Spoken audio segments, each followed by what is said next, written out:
The plan was 11 pages long. My name was crossed out on page 4 in pencil, and then again on page 7 in pen, and then a third time on the last page in a different handwriting that wasn't my mother's. I didn't find that out until the night the sirens went off, when my brother handed me a backpack at the door and told me to wait in the garage while he loaded the truck.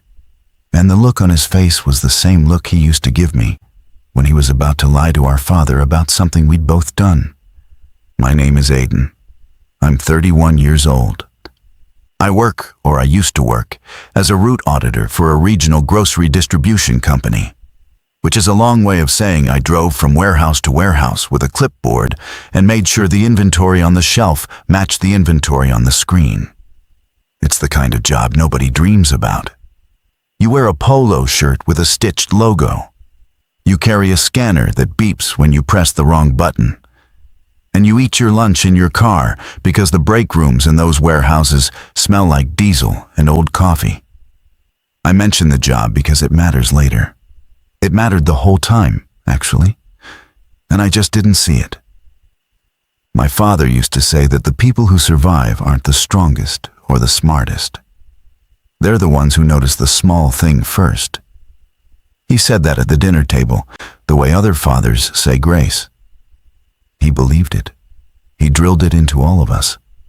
And the small thing, when it came, walked right past me in fluorescent light, and I marked it as a clerical error and went back to my car to eat a turkey sandwich.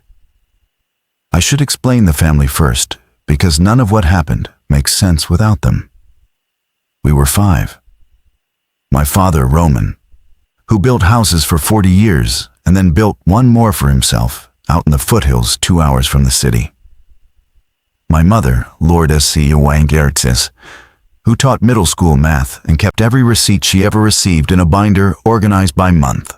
My older brother, Marco, who went into the National Guard at 19 and came out at 26 different in a way none of us talked about. My younger sister, Esme, who was the smart one, the one who finished college on a scholarship and then a graduate degree on another one, and who at 28 already had the kind of job where she answered her phone in 3 different languages. And me, the middle, the one who got B's, the one who didn't go into the service like Marco or grad school like Esme, the one who lived in a rented apartment over a Vietnamese restaurant and ate dinner alone 4 nights a week. My father started talking about the plan when I was maybe 16. At first, it was just stockpiling. Cases of water in the garage, rotated every 6 months. Then it was the generator, and the second generator in case the first one failed. Then it was the radio, and the maps, and the laminated card he made each of us carry in our wallets with a phone number on the front and a meeting location on the back. By the time I was in my 20s, he had bought the property in the foothills, and he had spent 3 summers, and most of his savings, turning the basement of that house into something that was not exactly a basement anymore. He called it the room. Never the bunker, never the shelter, just the room. He hated the word bunker. He said it made people sound crazy when they weren't. I helped him pour the concrete the second summer. I remember it because my hands cracked from the lime, and I had to wear gloves to work for 2 weeks after. Marco helped with the wiring. Esme designed the ventilation diagram on her laptop one weekend and emailed it to my father, who printed it out and laminated it and taped it to the wall down there next to the breaker panel. My mother handled the food. She had spreadsheets. She had spreadsheets of spreadsheets. She knew how many calories a person needed per day and how many days the room could sustain 4 people, and then 5. And then she went back and recalculated for 6 in case Esme brought her partner, and then for 7 in case Marco's wife eventually came around to the idea, which she never did. Marco's wife thought my father was paranoid. She wasn't wrong. She just wasn't completely right either. I want to be honest about something. I didn't take any of it seriously for a long time. I helped because my father asked me to help. And you don't say no to a man like Roman when he asks you to help with something he cares about. But in my head, the whole project was a kind of hobby. An expensive, elaborate hobby that gave him something to do in retirement. I thought the worst thing the room would ever be used for was a tornado. And even then, I figured we'd all sit down there for 3 hours playing cards, and then come back up and check the roof. I thought of it like insurance you never cash in. I told a girl I was seeing once that my dad had a bunker, and she laughed, and I laughed with her. And I didn't tell my father about that conversation. And I didn't tell her that 2 weeks before, I had spent a Saturday helping him install a hand crank air filter that cost more than my rent. The plan itself, the 11-page document, I'd only seen pieces of. My father kept the master copy in a fireproof box in the room. Each of us had received what he called our personal section, which was the part that told us what to do when. Mine was simple. If the call came, I was to drive directly to the Foothill house, taking a specific route that avoided the interstate. And I was to be there within 4 hours of the call. I was to bring my go bag, which lived in the back of my closet, and which my mother inspected every Christmas, the way other mothers inspect the gutters. I was to bring no one else, unless I had cleared it with my father in advance. And I was to confirm the call by repeating a specific phrase back to whoever called me. The phrase was, "The kitchen light is on." I always thought that was a strange phrase. I asked him once why he picked it, and he just said because nobody says it by accident. He was right about that too. The Tuesday it started, I was in a warehouse on the east side of the city doing a recount on a pallet of canned tomatoes. I remember the tomatoes because the labels had been printed crooked, and 3 of the cases had been flagged by the floor manager, and I had to physically open them and count by hand. And I was annoyed because the count was correct, and the floor manager had wasted 40 minutes of my morning. The warehouse manager that day was a woman named Pat, who had been doing the job since before I was born. She knew everyone in the building by their first name, and she knew their kids' names too. While I was finishing the count, she came over with a clipboard of her own and asked me if I'd heard anything weird from corporate about the shipping schedule. I said no. She said her last 3 pickups had been pushed up by 24 to 36 hours, and that the trucks coming in were arriving empty when they were supposed to be arriving full, and that 2 of her regular drivers had called out sick on the same day, which had never happened in 9 years. She said it the way she would have said the coffee machine is broken again. Not alarmed, just noting it. I told her I'd ask my supervisor about the shipping schedule.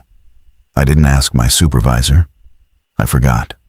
I had 3 more warehouses to hit that day, and a report due by 5, and I forgot about Pat and her trucks the second I walked out of the loading bay. That was the small thing. That was the moment my father had been talking about for 15 years at the dinner table.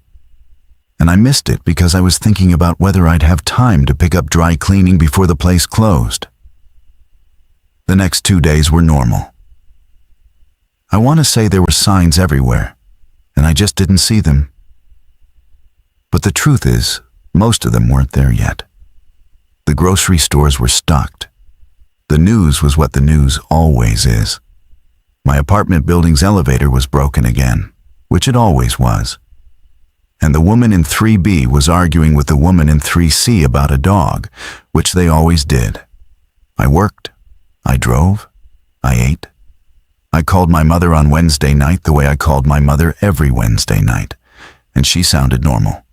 She asked about my work, and I told her about Pat and the trucks, because it was the only interesting thing that had happened to me all week. And my mother said, that's strange, and changed the subject to my cousin's wedding, which was supposed to be in the fall. I want to be clear about this. I told my mother. She heard it. She didn't say the kitchen light is on. She talked about flowers. I've thought about that conversation 1,000 times since. I've taken it apart word by word in my head. I don't think she was hiding anything yet. I think she just hadn't put it together either. My mother was a math teacher, not a prophet. She needed data, and one weird shipping schedule from one warehouse in a city of 3 million was not data. That's what I tell myself. Most nights, it works. Thursday, I had a long route. 4 warehouses, 2 on the south side, 2 out in the industrial corridor near the airport. I left my apartment at 5:30 in the morning, and I didn't get home until almost 9 that night. Somewhere around the 3rd warehouse, the one near the airport, I started noticing things I couldn't explain. The parking lot was almost empty, which was strange because Thursday is normally a heavy receiving day. The shift supervisor wasn't there. His assistant, a kid named Trell who couldn't have been more than 22, was running the floor by himself. And he was running it badly. Pallets in the wrong rows. Manifests not signed. A whole rack of frozen goods sitting on the dock with the cold chain broken because nobody had moved them in. I asked Trell where his supervisor was. He said his supervisor had called in. I asked where the swing shift lead was. He said the swing shift lead had also called in. I asked who was on overnight. He looked at me with this exhausted, slightly panicked look and said, "Nobody. Man, I'm covering doubles. I'm just trying to get to Friday." The thing about working in distribution is that you develop an instinct for when a building is sick. Buildings are like bodies. They have a normal temperature, a normal rhythm. When too many people call in on the same day, the building runs a fever. Trell's warehouse was running a fever. So was Pat's 3 days earlier. So, I learned later, were at least 4 other warehouses in the region that I didn't visit that week. I noted it on my form. I wrote staffing irregularity in the comments box, and I drove to the 4th warehouse and forgot about it again, because by then I was tired and hungry, and the radio in my car was telling me about a press conference the governor was supposed to give in the morning. The press conference about what? The radio didn't say, just that there was going to be one. And I remember thinking vaguely that the governor didn't usually give press conferences on Fridays. And then I remember thinking about dinner. Friday morning, my phone rang at 6:14. I know the exact time because I looked at the clock and groaned, because my alarm wasn't supposed to go off until 6:30, and the last 16 minutes of sleep on a Friday morning are sacred. It was my father. He never called me before 9. He hated the phone. My mother made all the calls in our family. If my father was calling, something was wrong with the truck or the well pump or the house. That's what I assumed. I answered and said, "Hey, what's up?" And he said, "Aiden, listen to me." He said it the way he used to say it when I was a kid and I was about to step on a snake or walk into traffic. "The kitchen light is on," he said. "Say it back." I sat up in bed. I didn't say anything for a full second. I could hear my own pulse. "The kitchen light is on," I said. "Good," he said. "You have 4 hours. You know what to do. Don't take the interstate. Don't tell anyone. Don't stop for anyone. I'll see you tonight." He hung up. I sat on the edge of the bed in my underwear for I don't know how long. Maybe 2 minutes. Maybe 10. The phrase, the actual phrase. After 15 years of it being a joke at the back of my mind, my father had said the actual phrase to me on the actual phone, and the world outside my window looked exactly the same as it always did. A garbage truck was hissing somewhere down the block. A pigeon was sitting on my fire escape. I could smell the bakery next to the Vietnamese place starting their morning bread. My first thought was that he was wrong. My second thought was that he was testing me. He'd never tested us before, not like that. But I told myself maybe this was the test. Maybe Marco had put him up to it. Maybe my mother. My third thought, the one that actually got me up off the bed, was simpler. It was that my father, Roman, who had never been wrong about a structural beam or a property line or the weather in his life, was not the kind of man who said the kitchen light is on as a prank. I turned on the television. Local news was running a graphic about a traffic accident on the South Freeway. The anchor was talking about it the way anchors talk about traffic accidents, which is to say, without urgency. I switched to a national channel. Stock futures, a weather map, a segment about a celebrity's divorce. I switched to another. A panel of 3 people in suits talking about the price of gas. Nothing. No outbreak alert. No emergency banner. No special bulletin. Nothing that matched the tone of my father's voice. I checked my phone. No alerts. I checked the city's emergency notification app, the one my mother had made me install 3 years ago and which had only ever buzzed at me about flash floods. Nothing. I checked the weather. Sunny, high of 73. I checked my work email. A reminder about the parking lot being repaved next Tuesday. I sat back down on the bed and I thought, he's wrong. He has to be wrong. There's nothing happening. And then I thought about Pat and Trell and the trucks that arrived empty and the supervisors who called in sick on the same day at 3 different warehouses I knew about, and probably more I didn't, and the governor's press conference, which was supposed to happen in 2 hours. I went to my closet. I pulled out the go bag. I'd kept it where my mother told me to keep it, on the top shelf in the back, in a black duffel that didn't look like an emergency bag, because that was part of the plan too. Nothing in our family's preparation was supposed to look like preparation. The bag had a change of clothes, 2 pairs of socks, a flashlight, a multi-tool, a folding knife, a copy of my passport in a Ziploc. $3,000 in cash my mother had given me one Christmas in an envelope that just said, "In case," a water filter that looked like a thick straw, and a small first aid kit. There was also a laminated card with the address of the Foothill house, and the phrase, "The kitchen light is on," printed on the back, even though I'd long since memorized both. I packed 3 more things. My laptop, because I couldn't bear to leave it. A photograph of my mother and father, and Marco and Esme and me at Esme's college graduation, which I'd had on my dresser for 9 years, and the bottle of pills I took every morning for an anxiety condition I'd never told my family about. I want to mention the pills because they matter. I had 3 weeks' worth. I was supposed to refill the prescription that following Monday.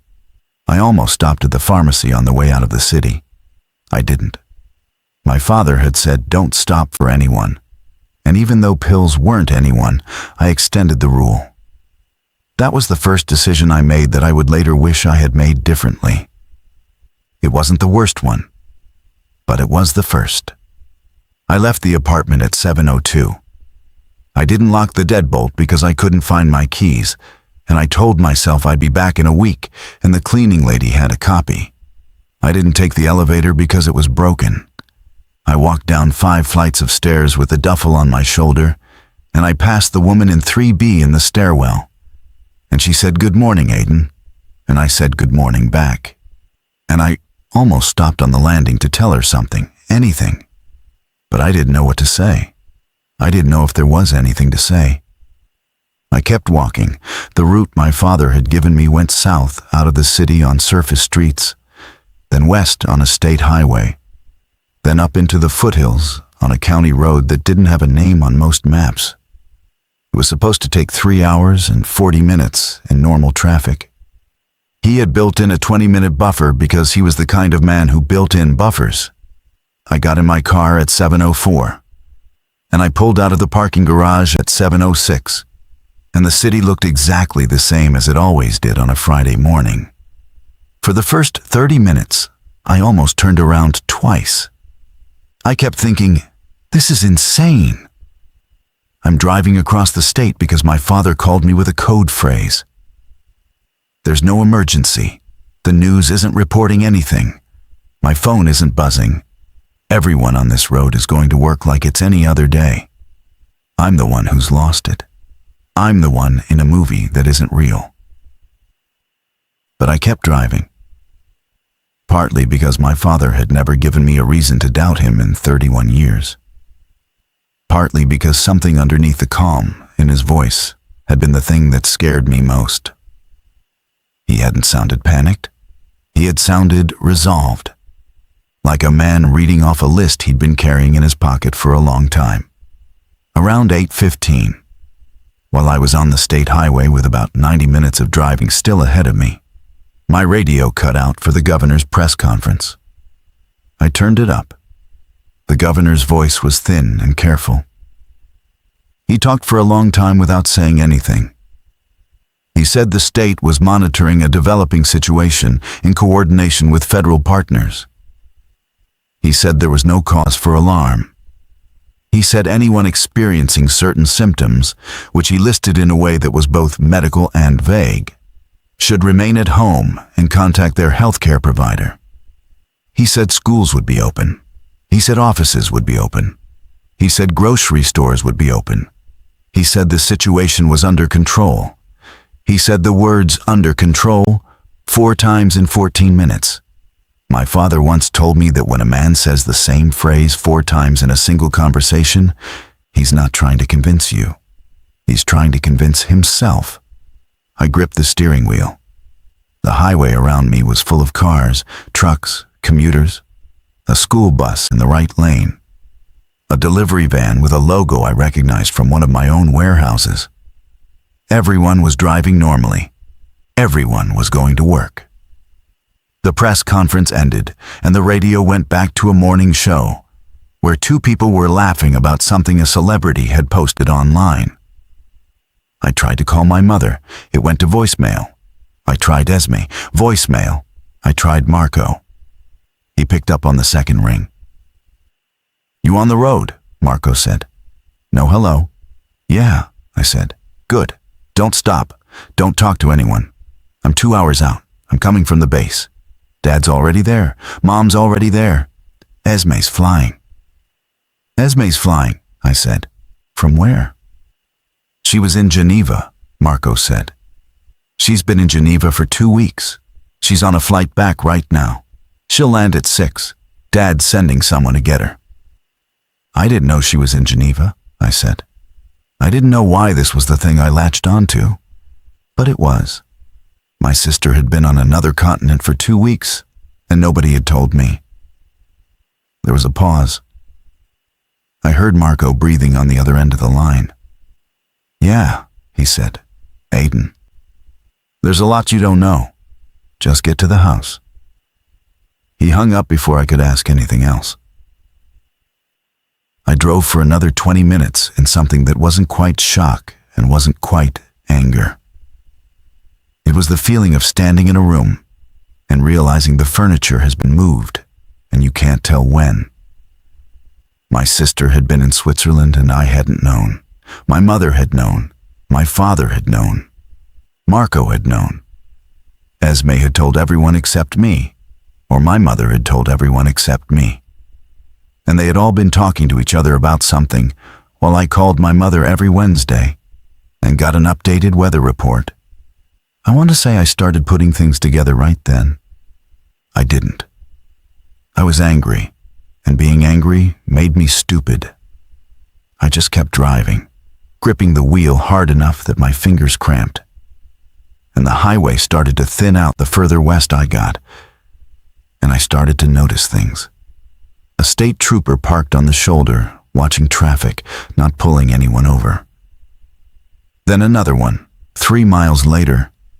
Then a third. They weren't running radar. They were just watching. I had never seen 3 state troopers spaced like that on a single stretch of highway in my life. Around 9:45, an electronic sign over the road, the kind that usually said things like "Amber Alert" or "Buckle Up," lit up with a single sentence: "Avoid downtown dense areas. Return home if possible." The The sign cycled through it twice and then went dark again. No explanation, no reason. Just that one sentence. And then nothing. Like someone had decided halfway through to take the message down. I passed an exit for a town I'd driven through 100 times on these kinds of work trips. The exit ramp had a state trooper at the top of it. He wasn't stopping anyone. He was just standing next to his car, in a vest I didn't usually see them wear, with one hand on his radio. He watched my car go by. I watched him in the rear view until he was out of sight. The county road, when I finally turned onto it, was empty. That part wasn't strange. The county road was always empty.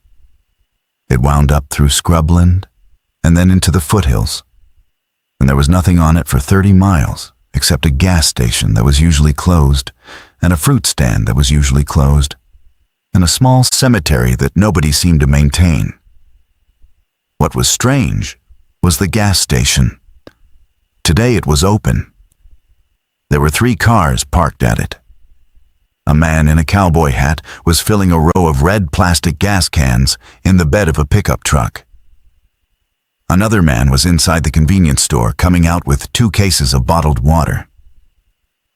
A woman in a minivan was watching her kids in the back seat while the gas pumped.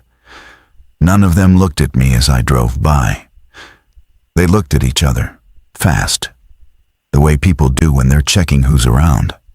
I had never in my life seen that gas station open on a Friday morning. I called my father. He answered immediately. "Where are you?" he said. "About 40 minutes out," I said. "Good," he said. "Listen to me. When you get here, pull around back. Don't park out front. The gate code is the same. If anyone is in the driveway who isn't family, you keep driving and you go to the second location. You remember the second location?" "I remember," I said. The second location was a hunting cabin about an hour further into the hills that belonged to a friend of my father's. We'd been there twice when I was a teenager. I hadn't thought about it in a decade. "Good," he said. "There's something you need to know before you get here." He paused. I could hear my mother in the background, saying something I couldn't make out. "Aden," my father said, "your sister isn't going to make it tonight. Her flight was rerouted. They're holding them on the ground in Iceland. We don't know for how long." I felt my chest tighten in a way I recognized. The anxiety thing. I reached into my bag on the passenger seat for the pills, and then I remembered I hadn't taken one yet that morning. And I fumbled the bottle open and dry swallowed one while I was driving, which I'm not supposed to do. "Dad," I said, "what is happening?" "The news isn't saying anything. The governor said everything was under control. There's nothing online. I just drove past a gas station that was open for the first time in my life." "What is happening?" He was quiet for a long moment. Then he said, "I'll tell you when you get here. Just drive." He hung up. I want to describe the next hour because it was the strangest hour of my life up to that point. And at the time, I didn't even know it was just the start of something. The county road climbed up out of the scrubland and into the pines, and the temperature dropped, and the cell signal got worse and worse until eventually it was gone entirely. The sky was a perfect blue. The radio was static. Twice I passed pickup trucks going the other way, downhill, fast, and both times the drivers stared at me as we passed each other on the narrow road. Once I saw a deer at the edge of the trees, standing perfectly still, and I had the strange thought that the deer was listening to something I couldn't hear. The turnoff to my father's property was a gravel road behind a metal gate. The gate had a keypad. The code was my grandmother's birthday, which is the kind of code my father would pick because he was sentimental in ways he hated to admit. I punched it in. The gate swung open. I drove through, and the gate swung closed behind me with a soft mechanical hum I remembered from a dozen visits. and the moment I heard that hum, I felt my shoulders drop an inch. I was on the property. I was almost there. The driveway was a quarter-mile of pine and gravel. The house came into view through the trees. It was a one-story, low and long, with a green metal roof and a wraparound porch that my father had built himself. There were 3 vehicles parked out front. My father's truck, my mother's sedan, and a third one I didn't recognize. A white SUV with rental plates. I remembered what my father had said. If anyone is in the driveway who isn't family, you keep driving. I slowed down. I didn't stop. I crept forward at maybe 10 miles an hour, my eyes on that white SUV, my hand hovering over the gear shift in case I needed to throw it in reverse. I was about 50 feet from the house when the front door opened and my mother stepped out onto the porch. She raised her hand. She waved me forward. She didn't look scared. She looked tired. I pulled around back the way my father had told me to. I parked next to a stack of split firewood under a tarp. I sat in the car for a second with my hands on the wheel, and I took 3 deep breaths the way my therapist had taught me. And then I got out, and I shouldered the duffel, and I walked around to the front of the house. My mother hugged me on the porch. She held on a little longer than usual. She smelled like the soap she had used my entire life. When she pulled back, she put both her hands on my face and looked at me, and her eyes were wet but not crying. And she said, "I'm so glad you came." "Of course I came," I said. "Mom, who's in the SUV?"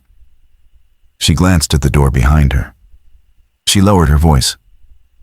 "Aiden," she said, "we need to talk before you go inside. Your father and I need to talk to you. There's been a change to the plan." I felt it before I understood it. The way you feel a fall a half second before your foot lands wrong on a stair. A change to the plan. The plan that had been built over 15 years. The plan that was 11 laminated pages in a fireproof box. The plan that had a section with my name on it. A change. "What change?" I said. She didn't answer. She just took my hand the way she used to when I was small. And she led me through the front door into the house I had helped my father build. And the door closed behind us with the same soft click it had made every time I had ever walked through it. And the white SUV with the rental plates sat in the driveway behind me. And somewhere out beyond the pines, a bird I couldn't name made a long, strange call. And inside the house, I could hear my father's voice in the kitchen, and another voice with him that I had never heard before. The kitchen had been my mother's idea 15 years ago. She had wanted the island in the middle and the long window over the sink so she could watch the birds at the feeder, and the bench seat under the other window where the grandchildren that hadn't been born yet were supposed to eat breakfast someday. My father was sitting at the table at the far end of it, his hands wrapped around a coffee mug he wasn't drinking from. Across from him sat a woman I had never seen before.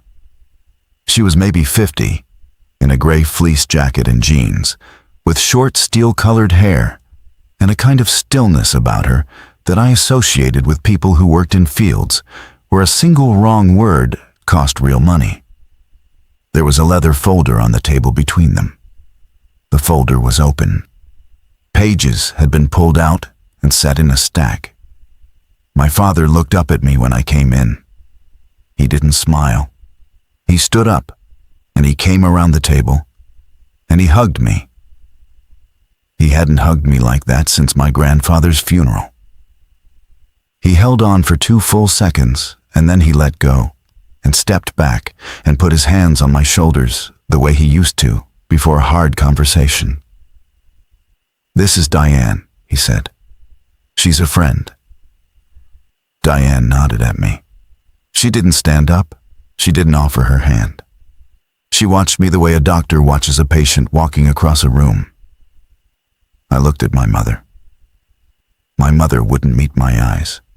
She moved around the kitchen island and started doing something at the sink, which is what she had always done in my entire life when she didn't want to be part of a conversation. "Dad," I said, "what's going on? Who is she?" "Sit down," my father said.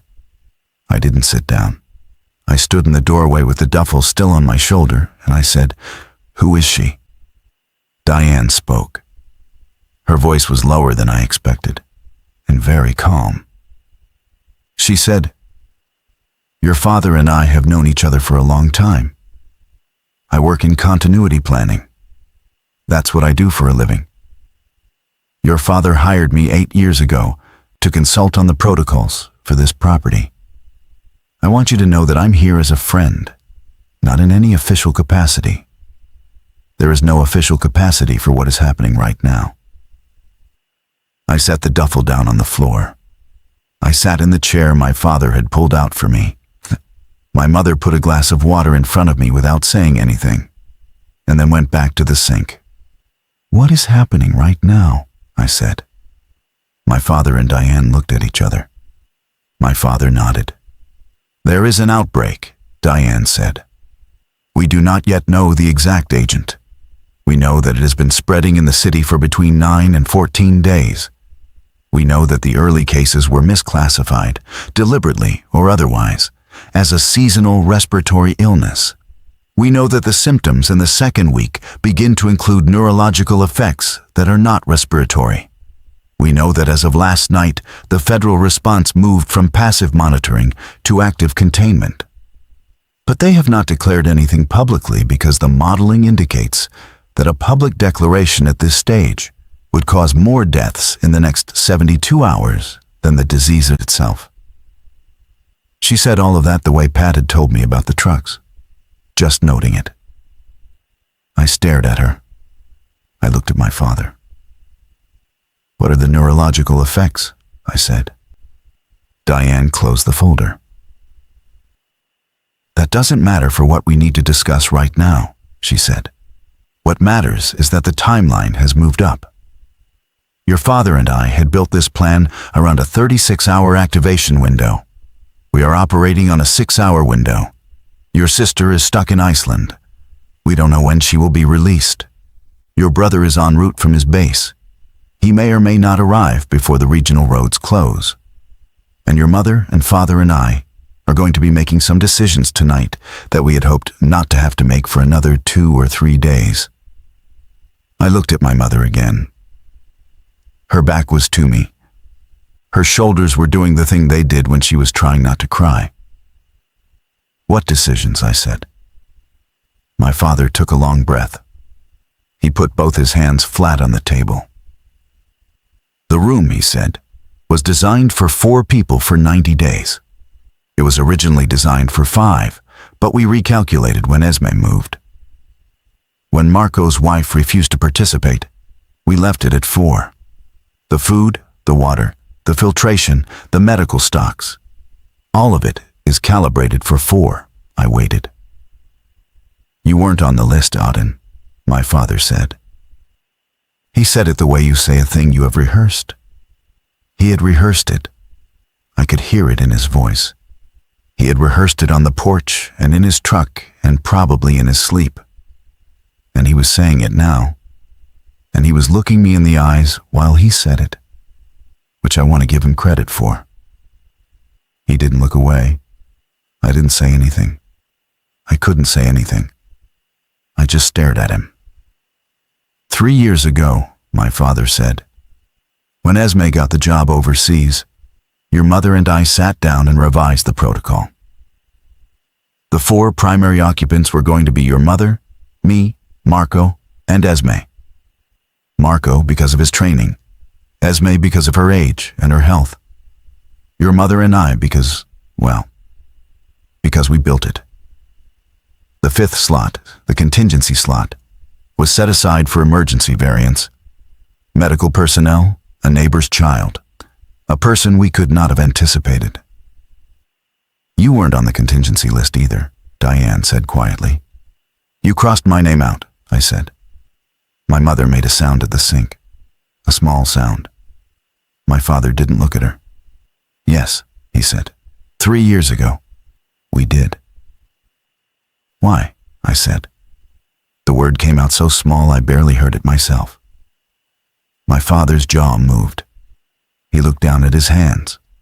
Because the calculation was 4, he said. And we had to choose.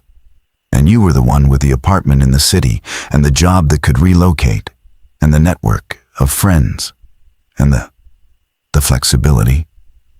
Marco has a wife and a baby on the way that he doesn't know about yet, but Sarah told us last month. Esme is alone in a foreign country and would have no one. You had options. We told ourselves you had options. You called me, I said. My father didn't answer. You said the kitchen light is on, I said. You gave me 4 hours. You told me to drive. Yes, he said. Why? I said. My mother turned around from the sink. Her face was wet. She said, because I made him. I looked at her. When Sarah told us about the baby, my mother said, I told your father that we had to call you. I told him I didn't care about the calculation. I told him the room would have to work for 5. I told him we would figure it out. He agreed. He called you.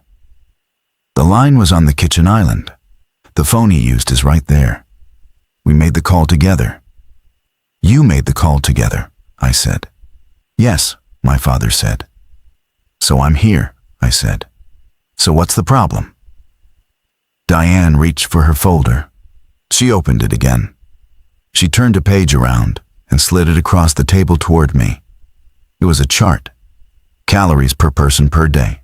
Water per person per day. Filter cartridges. Antibiotic doses. Medical supplies. The columns were marked 4, 5, and 6. The 4 column was in black. The 5 column was in red. The 6 column was in red with a line through it. For 90 days at full ration, the room is rated for 4, Diane said. For 5, the ration drops by 22% across the board. Survivable, but unpleasant. For 6, the math breaks. Not because of food, because of the air filter, the medical stock, and the water cycling. The room has hard limits that aren't about hunger. They're about oxygen and waste. 6, I said. 6 people. Diane nodded. There are 6 of us now, my father said. Your mother, me, Marco when he arrives, Esme if she gets here, you and Diane. I looked at Diane. She looked back at me without flinching. Diane is here because she has to be here, my father said. She is the only person outside this family who knows the layout of the room and the contingency protocols. And she has medical training that none of us have. We agreed 8 years ago that if a situation ever activated this property, she would be the 5th occupant. That was the original deal. So the 4 was 4 of us and her, I said. It was always 4 of us and her, my father said.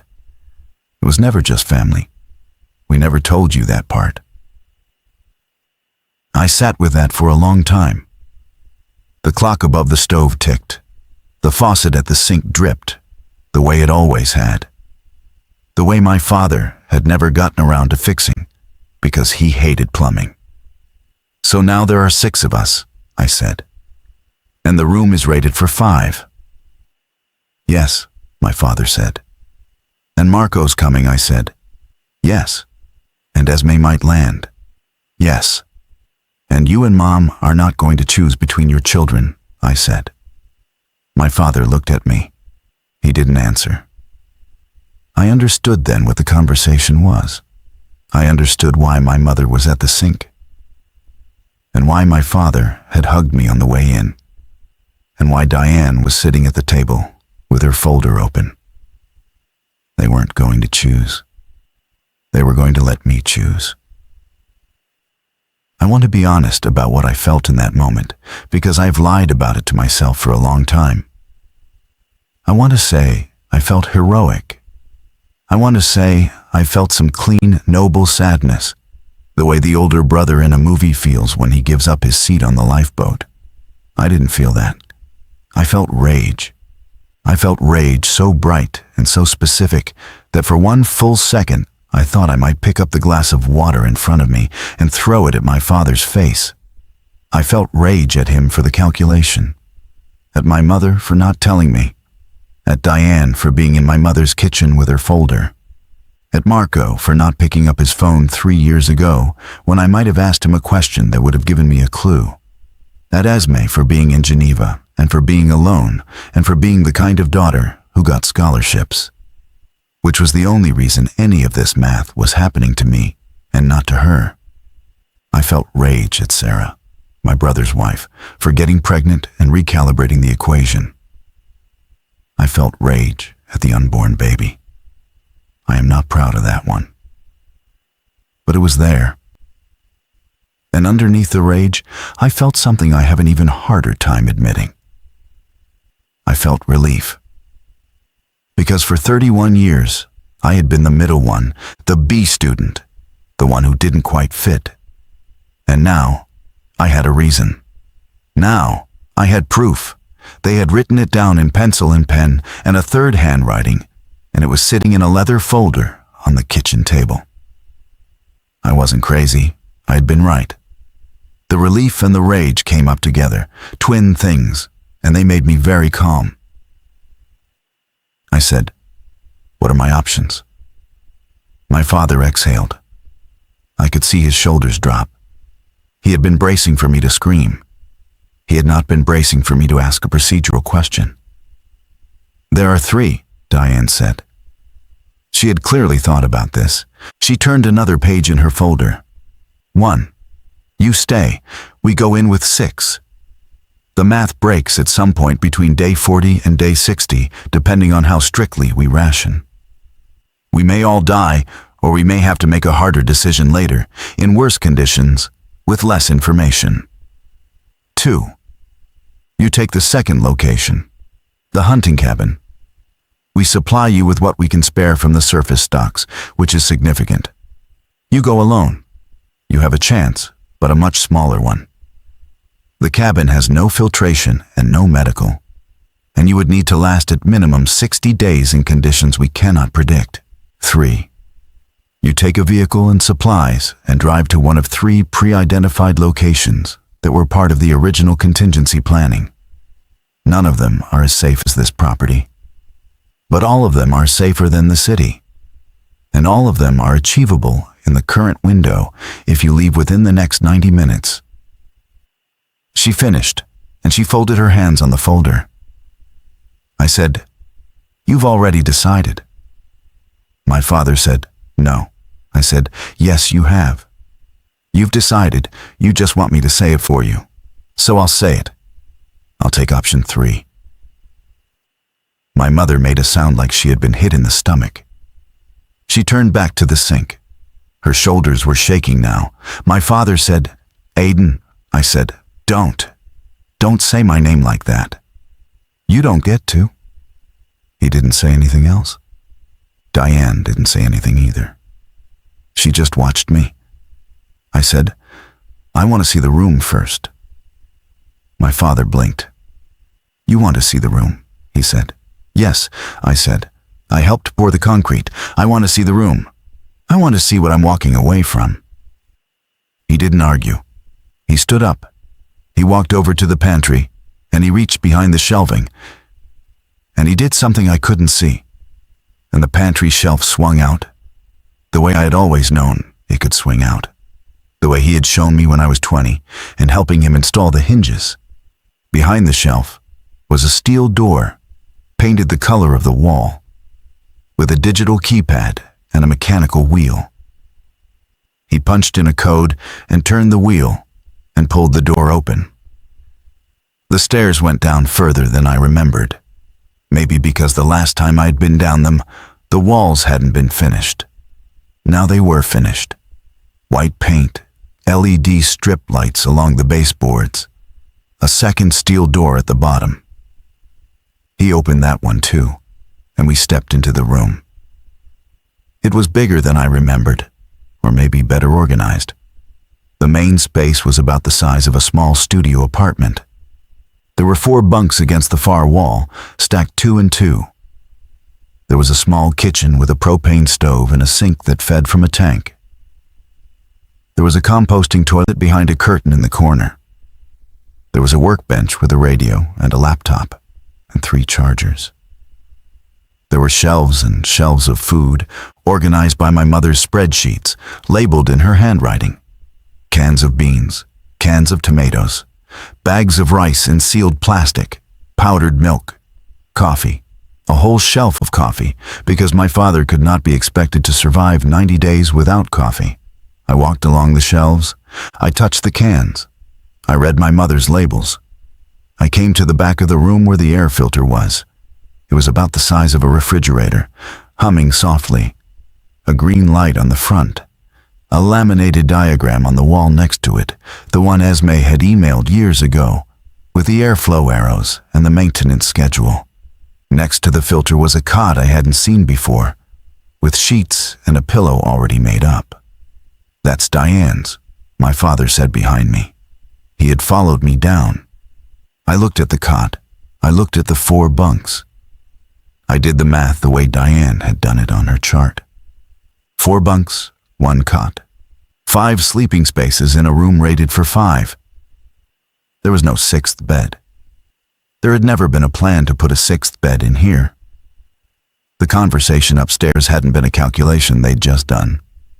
It had been a calculation they had finished 3 years ago, when my name was crossed out on page 4 in pencil. "You never planned to bring me here," I said. My father was quiet for a long time. "We hoped we wouldn't have to," he said. "That isn't what I asked," I said. He looked at the floor. "No," he said. "We didn't plan to bring you here." "What was the call this morning then?" I said. He looked up at me. "Your mother said she couldn't live with herself if we didn't at least give you a chance to get clear of the city," he said. "She made me call. The plan was always to give you supplies and send you to the 2nd location." I nodded slowly. "So when you said I had 4 hours," I said, "when you said you'd see me tonight, that wasn't true." My father didn't answer. "That was a lie," I said. He still didn't answer. I wanted to be angry again. I waited for the rage to come back the way it had upstairs. It didn't. Instead, I felt very tired. I felt the kind of tired that comes from understanding something you should have understood a long time ago. My father had not lied to me on the phone that morning because he was a liar. He had lied because he had spent 15 years building a thing for the people he loved. And when the moment came, he could not be the man who told one of his own children directly that he had been left off the list. So he had given me the kitchen light is on, and a route, and a 4-hour clock, and he had waited for me here in his own house to tell me with his own mouth that he had made a choice 3 years ago that he was not unmaking now. That was the kind of man my father was.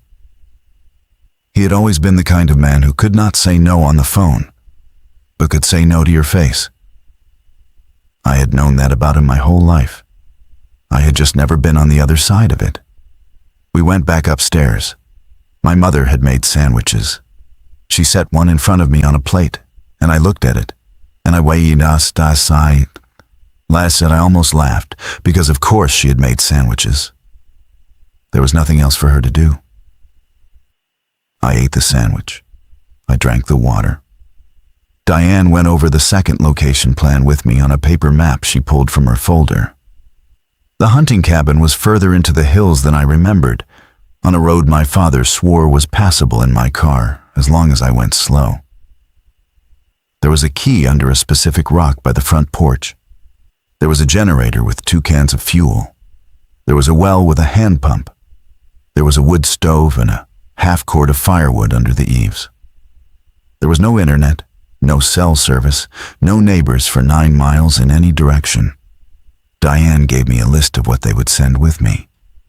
2 cases of water. 3 boxes of canned food from the surface pantry, not the room. a propane camp stove, a first aid kit better than the one in my go bag, a hunting rifle that had belonged to my grandfather, and 3 boxes of ammunition. A handheld radio set to a frequency my father wrote down on an index card. A solar charger, a battery bank, a wool blanket, a second wool blanket because my mother insisted. I asked Diane how long she thought I could survive at the cabin. She didn't lie to me. She said 60 days was optimistic. 90 was very optimistic. After that, she said, you would need to make contact with us by radio, and we would decide together what came next. What if I can't make contact, I said. Then you make your own decisions, she said. We loaded the car. My father did most of it. My mother brought out blankets and a thermos of coffee and a paper bag of cookies she had baked 2 days earlier, before any of this had happened. When she had still been a woman who baked cookies on a Wednesday because Wednesdays were when she baked. She put the bag of cookies on the passenger seat. She didn't say anything. She just put it there and closed the door and walked back into the house. My father stood with me by the open driver's door. The white SUV with the rental plates was still parked behind my car. The sun was high now. It was almost noon. I want to tell you something, my father said. I waited. Marco isn't going to make it, he said. I looked at him. The roads on his route closed an hour ago, my father said. Diane just got the update on her radio while you were in the bathroom. He's turning around. He's going to try to get to a National Guard staging area instead. He'll be safer there than trying to come here. He's not going to make it. So you have 5, I said. My father nodded. The room works for 5, I said. Yes, he said. You could call me back, I said. He looked at me. I want to say his face did something.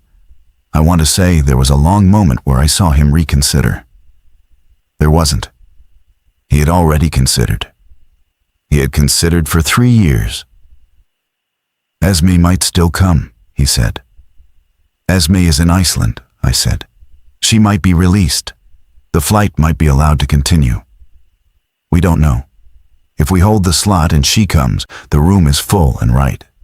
If we fill the slot now and she comes, the room is wrong, and we'll be having this conversation again with her. You can't do that to her, I said. I said it without thinking. I meant it. I knew what that conversation would do to my sister. I know, my father said. So you hold the slot for her, I said. Yes, he said. And I go to the cabin. Yes. And if she doesn't come, I said. He didn't answer for a long time. Then we'll have made a mistake, he said. And we'll live with it, or we won't. I want to tell you that I was brave. I want to tell you that I hugged my father and got in the car and drove off into the hills with my jaw set and my eyes dry. That isn't what happened. What happened is that I stood there in the driveway for maybe a minute, looking at him, and I said, "You crossed my name out 3 times. He looked confused. "On the plan," I said. "The 11-page document, my name. It's crossed out on page 4 in pencil and on page 7 in pen and on the last page in handwriting that isn't Mom's." "How do you know that?" he said. "I went down to the room the Christmas before last," I said. "I was getting wine from the wine rack. The fireproof box wasn't locked. I opened it. I read the whole thing." He stared at me. "You knew," he said. "I knew," I said. "You knew for a year and a half." "A year and a half," I said. "And you came anyway," he said. "Yes," I said. "Because you called me. Because I thought maybe you had changed your mind. Because Mom was at the sink last Christmas crying when she thought no one was watching, and I thought maybe she had talked you into something. I came because I'm your son and you called me. I came because you said the kitchen light is on." That phrase, after 15 years. "I didn't know," my father said. His voice broke on the word Didn't. I didn't know you knew. Now you know, I said. I got in the car. I closed the door. I started the engine. I rolled the window down because I knew if I drove off without saying one more thing, I would regret it forever. Dad, I said. He came to the window. He bent down. His face was very close to mine. He smelled like coffee and the same aftershave he'd worn since I was a child. If Esme doesn't make it, I said, you call me on that radio. You call me and you tell me. You don't let me sit out there for 90 days wondering. You tell me. I will, he said. You tell me, I said. I will, he said. I promise you. Okay, I said. I drove out the gravel driveway. The gate opened automatically from inside. It closed behind me. I drove the county road up into the pines, past the place where I had seen the deer, past the closed fruit stand, past the cemetery. I drove for an hour and a half on a road that got narrower and rougher until it was barely a road. And then I turned off onto a track that was definitely not a road. And I followed it for another 20 minutes until the cabin came into view through the trees. It was smaller than I remembered. A single room with a sleeping loft, a wood stove, a wood floor that creaked in 3 different keys. The key was under the rock, Diane had said. The generator was in a shed out back. The well had a hand pump that screeched the first time I tried it and then settled into a smooth rhythm. I unloaded the car. I stacked the cans of food on the shelf. I set the radio on the table and plugged in the solar charger. I made up the bed in the loft with my mother's wool blankets. I put the bag of cookies on the small wooden table by the window. I sat in the only chair in the cabin, and I looked out the window at the pines. And I cried for the first time that day. And I cried for a long time. And then I stopped, and I made myself a cup of coffee on the propane stove. And I started learning how to live alone in a cabin in the woods. The first night, the radio was silent. The second day, around noon, my father came on the radio. He said hello. He said Esme had been released from Iceland, and her flight had been rerouted to a regional airport about 40 miles from the property. Diane was driving to pick her up. He said the situation in the city was bad. He said the situation in the suburbs was getting bad. He said the news had finally started reporting some of it, but not the worst of it. He said he loved me. He said he was sorry. He said sorry twice. He had never said sorry twice in his life. I told him I loved him too. I told him I was okay. I asked about Mom. He said she was holding up. I asked about Marco. He said Marco had made it to the staging area. I asked him to tell Esme I said hi. He said he would. We signed off. That was the longest conversation we had on the radio. The third week, my father told me the room had stabilized at 5 and they were on schedule. The 5th week, he told me the city had declared a formal quarantine. The 8th week, he told me that Diane had developed a cough and they were watching it. The 9th week, he told me Diane had died. He didn't say what from. He didn't have to. The room had no medical anymore that could touch whatever it was. He said they had buried her on the property, in the small clearing past the fruit trees where my mother had always wanted a garden. He said Esme had read something at the burial. He didn't say what. The 10th week, my father said the room now had 4 people in it. He didn't say the next part. He didn't have to. The room was rated for 5. There was now a slot. I waited for him to say it. He didn't. I said, Dad. He said, I'm here. I said, the room has a slot now. He was quiet for a long time. The radio hissed. Yes, he said. I waited. Aden, he said. The roads are worse now than when you drove out. And the county road has a National Guard checkpoint at the bottom now. They aren't letting civilian vehicles through in either direction. If you tried to come back, you wouldn't make it. We've talked about it.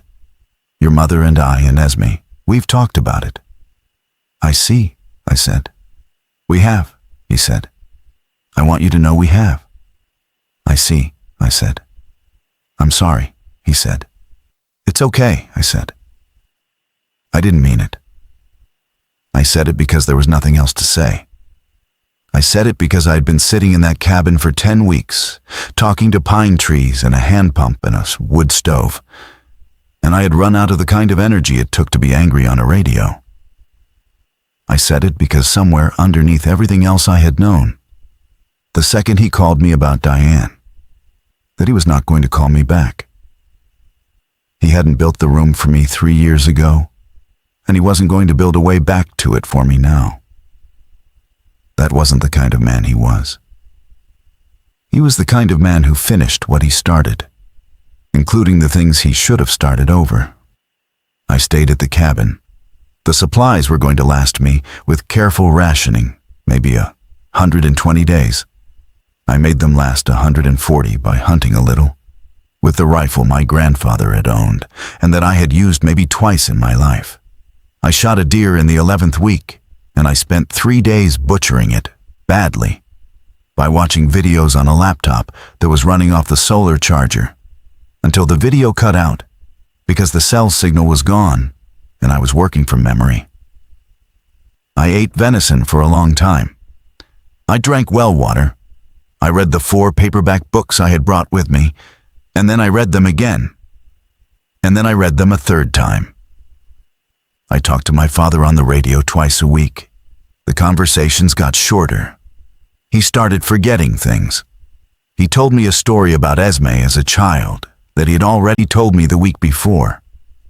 And when I pointed it out, he laughed in a way that didn't sound like him. The room was sustaining their bodies. It was not sustaining the rest of them. In the 5th month, my father told me on the radio that my mother had become ill. He said it was not the same illness as Diane. He said it was something else, possibly cardiac, possibly stress, possibly something they had no way to diagnose with what they had. He said she was lying down most of the day. He said Esme was taking care of her. In the 6th month, my mother died. My father told me on the radio. He said it the same way he had told me about Diane. He said it short. He said it clean. He said her name and the date and the word peacefully, which I'm not sure was true, but which I needed it to be. He said they had buried her next to Diane in the clearing. He said Esme had read something again, and that this time it had been a thing my mother had loved. He said he was tired. He said he was going to sign off for a while. He said he would come back on the radio when he could. He came back on the radio 4 days later. He talked normally. He did not mention my mother. We talked about the weather and the venison and a leak in the cabin roof that I had patched with a tarp. We signed off. In the 7th month, the quarantine in the city was lifted in stages. My father told me on the radio. He said the disease had burned through. He said the death count was a number that I'm not going to repeat because I do not want to give the wrong number. But it was a number that, when he said it, I had to sit down. He said the federal response was now in cleanup mode. He said the regional roads were opening for civilian traffic with screening. He said the National Guard checkpoint at the bottom of the county road was scheduled to come down within 2 weeks. He said I could come home. He said it like it was good news. He said it like a man who had just been told that the bridge was open again. I sat in the cabin chair, and I looked out the window at the pines. It had been almost 8 months. My beard was down to my collarbone. My hands were calloused in places they had never been calloused. I had killed and eaten 3 deer and a number of squirrels I had stopped counting. I had not seen another human face in 221 days. I had not heard my mother's voice in 2 months. I had not been able to tell my father, on the radio, exactly what I was thinking. Because the radio was not a place where I had ever been able to say what I was thinking. The radio had only ever been a place where my father told me things, and I said, okay. I told him I would come home. I packed up the cabin. I drained the water lines. I covered the wood stove. I locked the door, and I put the key back under the rock. I drove the track and the county road back down out of the hills. The checkpoint at the bottom was indeed gone. There was just a wooden barricade pushed off to the side of the shoulder, and a faded orange cone, and nothing else. I drove the highway. The highway was mostly empty. The state troopers were gone. The electronic signs over the road were dark. I pulled into the gravel driveway. The gate code still worked. The gates swung open. The driveway looked the same. The house looked the same. There were two vehicles parked out front now. My father's truck, a small blue sedan I didn't recognize, which I later learned was Esme's rental. My father came out onto the porch. He was thinner. He was smaller. He looked like a photograph of my father that had been left in the sun.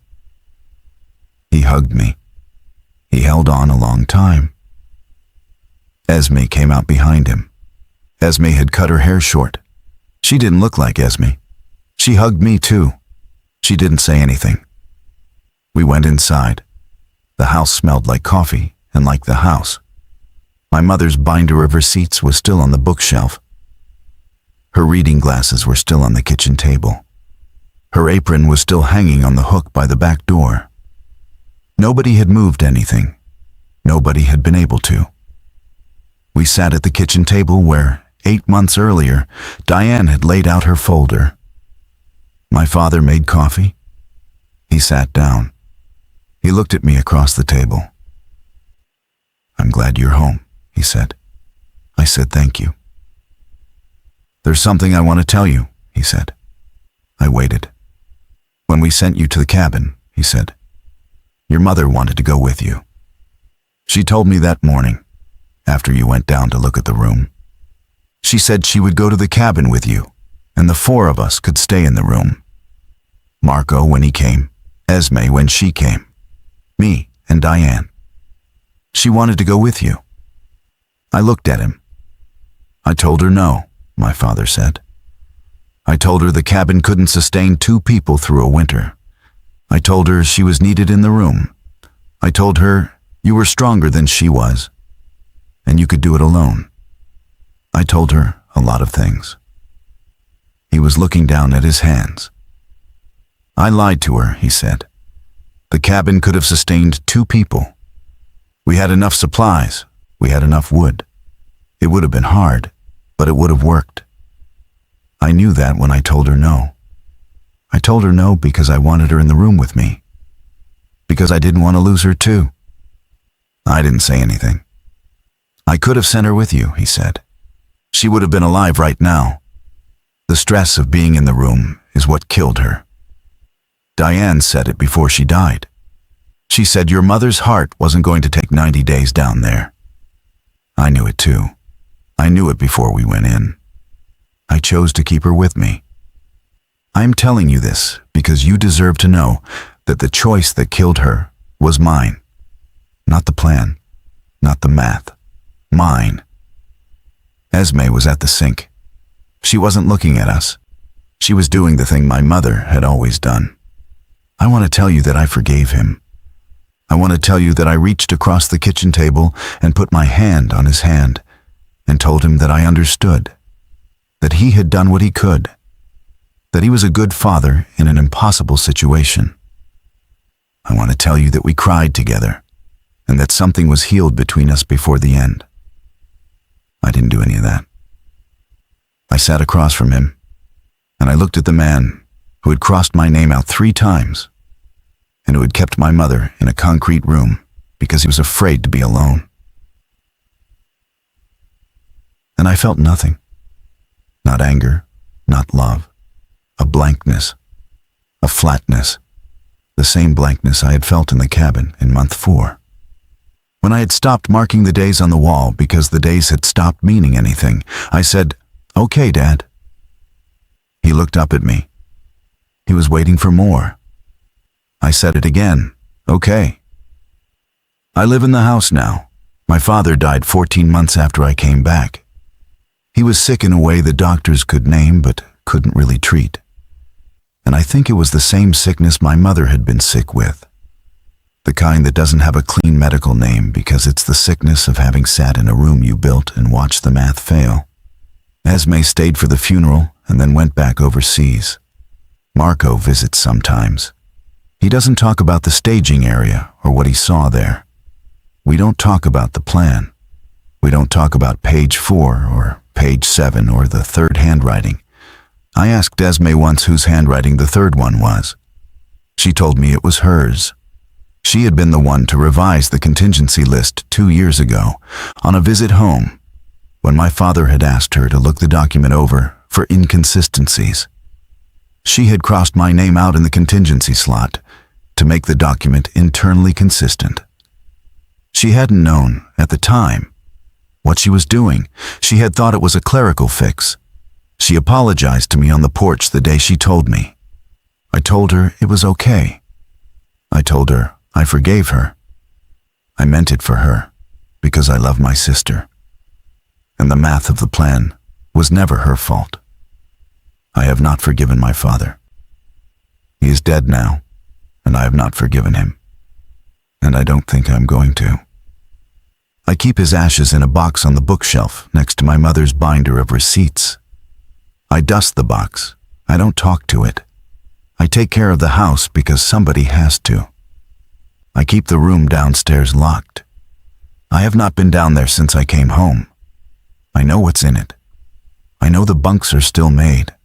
I know my mother's labels are still on the cans. I know the cot where Diane slept is still by the air filter. I know there is a slot for one more person, and there has been a slot for one more person for 15 months now. And the slot is the size of me. Sometimes at night, when the house is quiet, I sit in the kitchen where Diane laid out her folder, and I think about the morning my father called me. I think about the kitchen light is on. I think about how I almost didn't go. I think about the version of me that stayed in the apartment over the Vietnamese place and watched the city on the news and got sick like everyone else got sick. And I wonder if that version would have suffered less than this version has. I don't know the answer. I am not allowed to know the answer. That is the deal you sign when you survive a thing you are not supposed to survive. You don't get to know if it was worth it. You just keep the house. You just dust the box. You just sit at the table where somebody made the math. And you live with the seat they didn't save for you. And you live with the fact that when they finally called you, they were not calling you home. They were calling you because they could not be the kind of people who hadn't called you at all. That is the part I cannot forgive. Not the list. Not the crossings out. Not even the cabin. The phone call. The 4 hours. The kitchen light is on. The lie that sounded like love and was a goodbye dressed up as a welcome. My father gave me that on the last morning of his life as the man I had thought he was. And I drove 3 hours to a kitchen to learn what it meant. And I've been driving away from that kitchen ever since. The kitchen light in this house is always on now. I leave it on at night. I leave it on when I go to bed. I leave it on when I drive into town for groceries, which I do once a week on Fridays, because Fridays are when the trucks come in. I leave it on because I cannot stand to turn it off. I leave it on because somewhere in the back of my head, I am still waiting for somebody to call me and tell me I can come home. Nobody's going to call. I know that. I leave the light on anyway. It is the only thing in this house that is still doing what it was always supposed to do.